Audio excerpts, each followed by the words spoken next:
என் மேலே கொலை மிரட்டல். ஒருத்தர் 2 பேர் இல்லை, ஒரு 20-30 பேர் சேர்ந்துட்டு கொலை பண்ணணும்னு சொல்லிட்டு சுற்றிட்டு இருக்கிறாங்க. திராவிட கழகத்துக்கு ரொம்ப நெருக்கமான ஒரு நபர் இதில் சம்பந்தப்பட்டிருக்காரு. ஒரு பொய் கம்ப்ளைண்ட் கொடுக்குறாரு. அந்த கம்ப்ளைண்ட் மூலயமா என்னையும் என் மனைவியையும் சேர்த்து பிசிஆர் வழக்கு போட்டுக்கிறாங்க.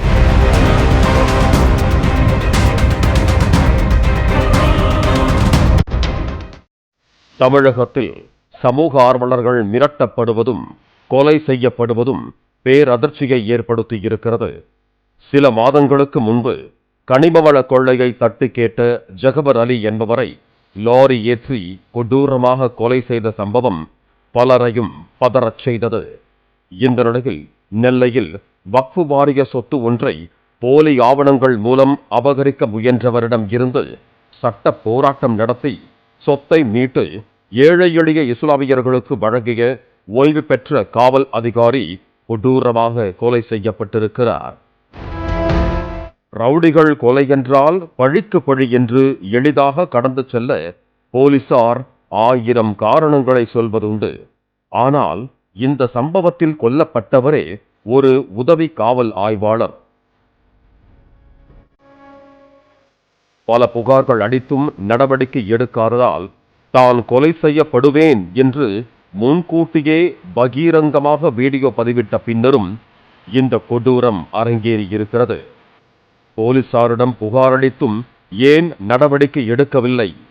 ஒரு காலத்தில் முதலமைச்சராக இருந்த கருணாநிதிக்கு பாதுகாவலராக இருந்தவரின் உயிருக்கே பாதுகாப்பில்லாமல் போனது ஏன்? இந்த கொடூரத்தை அரங்கேற்றிய கொலைகார கும்பல் எது? விவரிக்கிறது இந்த செய்தி தொகுப்பு. அமீர் பீவி எழுதி கொடுத்தவன் பாவம். ஒரு 85 வயசு கழுவி சாவ போகும்போது அவள் பேரில் சேர்ந்து இவன் இந்த தௌஃபிக்குடைய கிரிமினல் வேலை அவன் பேத்திக்கு எழுதுவங்க ஃபோர்ஜரி டாக்குமெண்ட் போடுறான். இந்த டாக்குமெண்ட்டு அமீர் பீவிக்கு இந்த சொத்துக்கும் சம்பந்தம் இல்லைன்னு சொல்லிட்டு வட்டாட்சியர் மிக தெளிவாக அறிவிக்கப்பட்டிருக்கார். மேற்படி இடத்துல நான் ஒரு ஷெட் அமைத்தேன். வக்ஃபுக்கு வருமானம் வேண்டும், அது ஏழைகளுடைய சொத்து, அதுக்கு வருமானம் வேணும்னு ஷெட் அமைக்கும் போது இந்த தௌஃபீக் அலை கிருஷ்ணமூர்த்தி அப்படின்றவர் என்கிட்ட தகராறு கொண்டாரு. போலீஸு உடம்பே அது தன்னை 20 பேர் கொண்ட கும்பல் கொலை செய்ய துரத்துவதாக மிகுந்த விரக்தியுடன் பள்ளிவாசல் நிர்வாகி ஜாகிர் ஹுசேன் கடந்த மாதம் வெளியிட்ட வீடியோ காட்சிகள்தான் இவை. என் மேலே கொலை மிரட்டல். ஒருத்தர் 2 பேர் இல்லை, ஒரு கூட்டு கும்பலே சேர்ந்து ஒரு 20-30 பேர் சேர்ந்துட்டு கொலை பண்ணணும்னு சொல்லிட்டு சுற்றிட்டு இருக்கிறாங்க. அதில் முக்கியமான நபர் தௌஃபீக். ஜாகிர் ஹுசைன் அஞ்சியது போலவே செவ்வாய்க்கிழமை தொழுகை முடிந்து பள்ளி வாசலிலிருந்து வெளியே வந்த அவரை மர்ம கும்பல் ஒன்று கொடூரமாக வெட்டி சாய்த்துவிட்டு சென்றதாக கூறப்படுகிறது. நெல்லை டவுன் தடிவீரன் கோவில் தெரு பகுதியைச் சேர்ந்தவர் 60 வயதான ஜாகிர் ஹுசேன். 1986ஆம் ஆண்டு காவல் பணியில் தன்னை இணைத்துக் கொண்டவர். மறைந்த முன்னாள் முதலமைச்சர் கலைஞர் கருணாநிதியின் பாதுகாவலராக பணிபுரிந்து 2009ஆம் ஆண்டு காவல்துறையில் பணியில் இருந்து விருப்ப ஓய்வு பெற்றவர். தான் வசிக்கும் பகுதியில் உள்ள மசூதி ஒன்றில் வக்ஃபு வாரியத்தால் முத்தவல்லியாக நியமிக்கப்பட்டு பணிபுரிந்து வந்தார். கடந்த 9 வருடங்களுக்கு முன்பு தங்கள் மதத்தைச் சேர்ந்த பெண்ணை 2வது திருமணம் செய்து கொண்டு மதம் மாறிய கிருஷ்ணமூர்த்தி என்கிற தௌஃபிக் என்பவர் வக்ஃபு வாரியத்திற்கு சொந்தமான இடத்தை போலி ஆவணங்கள் மூலம் அபகரிக்க முயன்றதாகவும் சட்ட ரீதியாக போராடி அந்த நிலத்தை ஜாகிர் ஹுசேன் மீட்டதாகவும் கூறப்படுகிறது.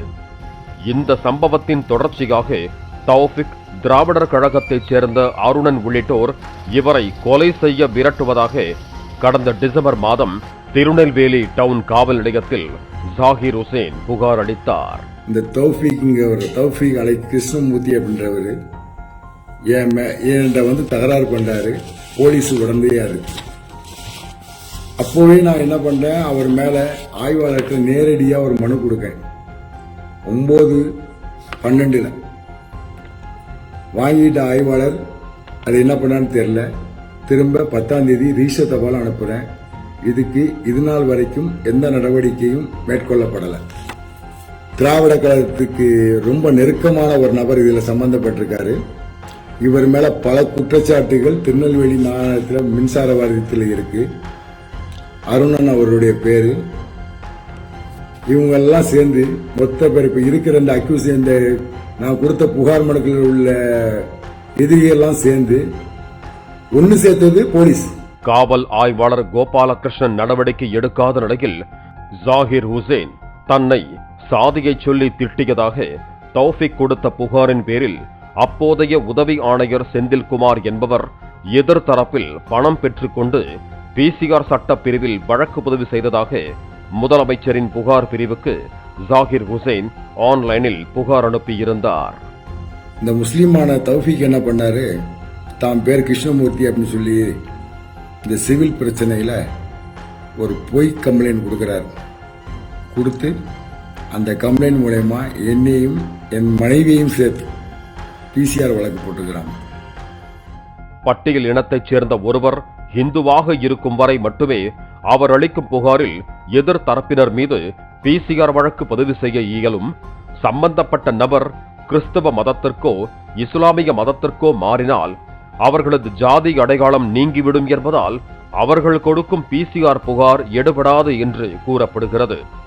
அப்படி இருக்க இஸ்லாமியராக மதம் மாறிய தௌஃபிக் அளித்த புகாரில் பிசிஆர் வழக்கு பதிந்து நடவடிக்கை எடுக்காமல் இருக்க உதவி காவல் ஆணையர் செந்தில்குமார் ஜாகிர் ஹுசேனிடம் 1 லட்சம் ரூபாய் பணம் கேட்டதாகவும் அது தொடர்பான ஆடியோ ஆதாரம் இருப்பதாகவும் வீடியோவில் தெரிவித்துள்ளார்.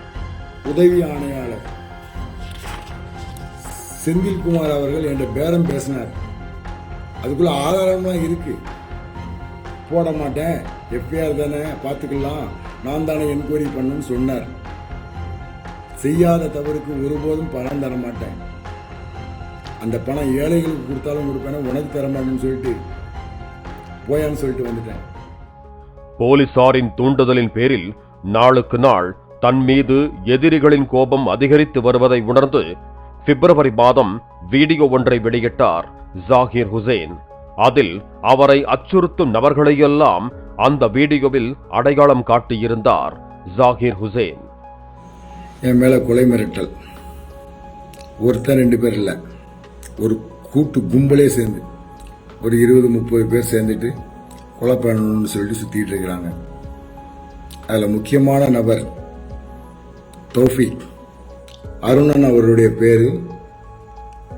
இவங்கெல்லாம் சேர்ந்து மொத்த பேர் இப்ப இருக்கிற இந்த அக்யூஸ், இந்த நான் கொடுத்த புகார் மனுக்களில் உள்ள எதிரியெல்லாம் சேர்ந்து ஒன்னு சேர்த்தது போலீஸ்.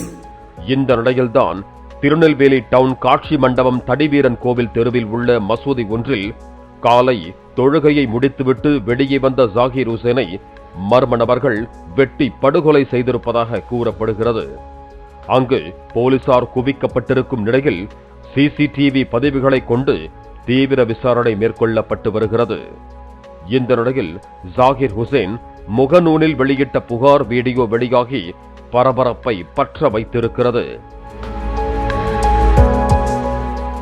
இந்த சம்பவத்தில் தந்தையை இழந்து தவிக்கும் ஜாகிர் ஹுசேனின் மகள் உள்ளூர் காவல்துறையினர் மீது நம்பிக்கை இழந்து விட்டதால் மதுரை மண்டல ஐஜி மற்றும் வக்ஃபு வாரிய தலைவர் நவாஸ் கனி எம்பி தங்களை சந்திக்க வேண்டும் என்று கோரிக்கை விடுத்திருக்கிறார். மக்கள் நலனுக்காக போராடிய தனது தந்தையை அநியாயமாக கொலை செய்து விட்டவர்கள் மீது கடும் நடவடிக்கை மேற்கொள்ளும் வரை தந்தையின் உடலை பெற்றுக்கொள்ள மாட்டேன் என்றும் தெரிவித்திருக்கிறார். இப்போ பாடியை வாங்கவே மாட்டோம். இந்த பாடி எங்களுக்கு ஐஜி வரணும், வந்தாதான் நாங்க பாடி வாங்கணும். இந்த கேசிபிஐ கிட்ட போகணும். எங்களுக்கு இந்த இன்ஸ்பெக்டர் மேலேயும் நம்பிக்கை இல்லை, இந்த எஸ்ஐ ஏசி மேலேயும் நம்பிக்கை, இந்த ஏசி இல்ல, ஏசி செந்தில்குமார் மேலேயும் நம்பிக்கை இல்ல. 2 பேரும் அவன்கிட்ட காசு வாங்கிட்டு எங்க அப்பா இன்னைக்கு இல்ல. எங்க அப்பா எல்லா ஆதாரம் சப்மிட் பண்ணாரு. சப்மிட் பண்ணி எங்க அப்பாவுக்கு எந்த நியாயமும் கிடைக்கல. இன்னைக்கு எங்க அப்பா இல்ல. எங்க அப்பா இவங்கள்ட்டே சொன்னாரு எனக்கு கோஆர்டினேட்டர் பண்றான் அப்படின்ட்டு. அதுக்கும் இவங்க நடிக்கவே இல்ல. இந்த கேஸ் ஏஜி ஐஜி வந்தா மட்டும்தான் நான் எங்க பாடியே வாங்குவோம், இல்லைன்னா அதுக்கு நாங்க வாங்க மாட்டோம். தனிப்படை அமைத்து கொலையாளிகளை போலீசார் தேடி வரும் நிலையில் இந்த கொலை சம்பவம் தொடர்பாக அக்பர் ஷா, கார்த்திக் என 2 குற்றவியல் நீதிமன்றத்தில் சரணடைந்தனர். இந்த கொலை வழக்கில் தொடர்புடைய மற்ற நபர்களை போலீசார் தேடி வருகின்றனர். குற்றம் சாட்டப்படும் உதவி காவல் ஆணையர் செந்தில்குமார் ஏற்கனவே காத்திருப்போர் பட்டியலில் உள்ளது குறிப்பிடத்தக்கது. குற்றம் புரிந்தாலும் குற்றத்தை தடுக்காமல் குற்றவாளிகளுக்கு உடந்தையாக இருந்தாலும் குற்றம் கேடு தரும்.